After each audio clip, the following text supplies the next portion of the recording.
ഇന്ന് ജീവിച്ചിരിക്കുന്ന ചലച്ചിത്രകലയിലെ ആചാര്യസ്ഥാനീയരുടെ നിരയിലുള്ള സംവിധായകനാണ് ജാഫർ പനാഹി.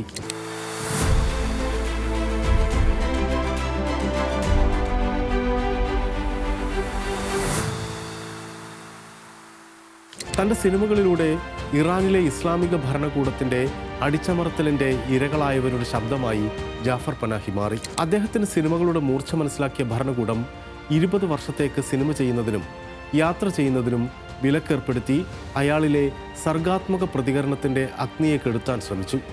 ഏതാണ്ട് 2 പതിറ്റാണ്ട് കാലത്തെ വിലക്കുകളുടെയും തടവറവാസത്തിൻ്റെയും നാളുകളെ അതിജീവിച്ച് മനുഷ്യാവകാശ പോരാട്ടങ്ങൾക്ക് പ്രത്യാശ പകരുകയാണ് ജാഫർ പനാഹിയുടെ കാൻ സാന്നിധ്യം.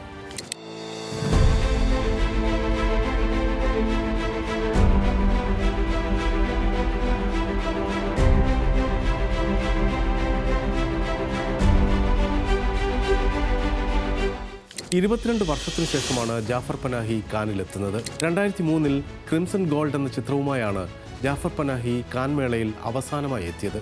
പിന്നീട് ഇറാനിൽ വ്യവസ്ഥയ്ക്കെതിരെ പ്രവർത്തിച്ചുവെന്ന കുറ്റത്തിന് ശിക്ഷിക്കപ്പെട്ട ജാഫർ പനാഹിക്ക് യാത്രാവിലക്കും ആവിഷ്കാര വിലക്കും മതകോടതി വിധിച്ചു. കലാവിഷ്കാര സ്വാതന്ത്ര്യത്തിനായും മനുഷ്യാവകാശങ്ങൾക്കായും നിലകൊള്ളുന്നവർക്ക് ആവേശം പകരുന്നതാണ് ജാഫർ പനാഹി എന്ന ചലച്ചിത്രകാരൻ്റെ കാൻ സാന്നിധ്യം. 2010 ഇറാനിയൻ കോടതി ജാഫർ പനാഹിക്ക് യാത്രാവിലക്കും 20 വർഷത്തേക്ക് സിനിമ സംവിധാനം ചെയ്യുന്നതിനുമുള്ള വിലക്കും വിധിച്ചത്. വ്യവസ്ഥയ്ക്കെതിരായി പ്രചാരണം നടത്തി എന്നതായിരുന്നു ഇസ്ലാമിക കോടതി പനാഹിക്കെതിരെ കണ്ടെത്തിയ കുറ്റം. ജാഫർ പനാഹിയുടെ സിനിമകളെല്ലാം തന്നെ ഇറാനിലെ ഇസ്ലാമിക ഭരണ സംവിധാനത്തോട് കലഹിക്കുന്നതാണ്. ശരിയ വ്യവസ്ഥ നിലനിൽക്കുന്ന ഇറാനിലെ സ്ത്രീകളുടെ ദുരിത ജീവിതമാണ് പനാഹിയുടെ ചിത്രങ്ങളേറെയും ആവിഷ്കരിച്ചത്. തൻ്റെ സിനിമയുടെ ഭരണകൂട വിരുദ്ധ ഉള്ളടക്കത്തിനപ്പുറം ഹിജാബ് അടക്കമുള്ള നിർബന്ധിത മതവസ്ത്രധാരണ നിയമത്തിനെതിരെയും ശക്തമായ നിലപാട് സ്വീകരിച്ച സംവിധായകനാണ് പനാഹി. 2022 സെപ്റ്റംബർ 16 ഇറാനിലെ മതകാര്യ പോലീസിന്റെ കസ്റ്റഡിയിൽ മർദ്ദനമേറ്റ് മെഹ്സ അമീനി എന്ന 22-കാരി മരിച്ചതിന് പിന്നാലെ ഇറാനിൽ വലിയ പ്രതിഷേധങ്ങൾ ഉയർന്നിരുന്നു. പോലീസ് അതിക്രമത്തിനെതിരെ പ്രതിഷേധിച്ചതിന് അറസ്റ്റിലായ മുഹമ്മദ് റസൂലോഫ്, മുസ്തഫ അൽ അഹമ്മദ് എന്നീ സംവിധായകരെ അറസ്റ്റ് ചെയ്ത നടപടി അന്വേഷിക്കാൻ ടെഹ്റാനിലെ പ്രോസിക്യൂട്ടറുടെ ഓഫീസിലെത്തിയ ജാഫർ പനാഹിയെയും ജയിലിലടച്ചു. 2010 വിധി അനുസരിച്ച് 6 വർഷം വരെ തടവ് അനുഭവിക്കണമെന്നാവശ്യപ്പെട്ട് ജയിലിലടയ്ക്കപ്പെട്ട പനാഹി 7 മാസം ജയിലിൽ കഴിഞ്ഞു. 2023 ഫെബ്രുവരി 3 ജാഫർ പനാഹി ജയിലിൽ നിരാഹാരം ആരംഭിക്കുകയും വിഷയം അന്താരാഷ്ട്ര ശ്രദ്ധയിലെത്തുകയും ചെയ്തതിന് പിന്നാലെയാണ് ജാഫർ പനാഹിക്ക് ജാമ്യം ലഭിച്ചത്. സിനിമാ നിർമ്മാണം വിലക്കപ്പെട്ടതിൻ്റെ തൊട്ടടുത്ത വർഷമായ 2011 ജാഫർ പനാഹി രഹസ്യമായി സിനിമ ചെയ്തിരുന്നു.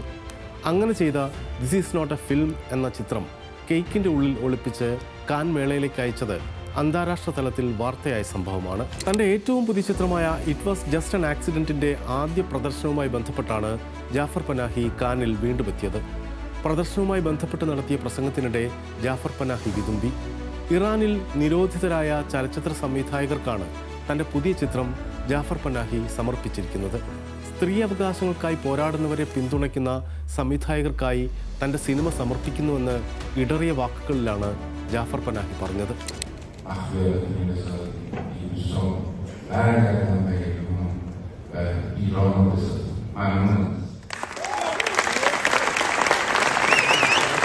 ആയിരത്തി 1995 വൈറ്റ് ബലൂൺ എന്ന ചിത്രത്തിലൂടെ കാനിൽ കമറാദോർ പുരസ്കാരവും 2015 ടാക്സി എന്ന ചിത്രത്തിന് ബെർലിനിൽ ഗോൾഡൻ ബെയറും നേടിയിട്ടുള്ള ജാഫർ പനാഹി 2006 കേരള അന്താരാഷ്ട്ര ചലച്ചിത്രമേളയിൽ അതിഥിയായി എത്തിയിട്ടുണ്ട്.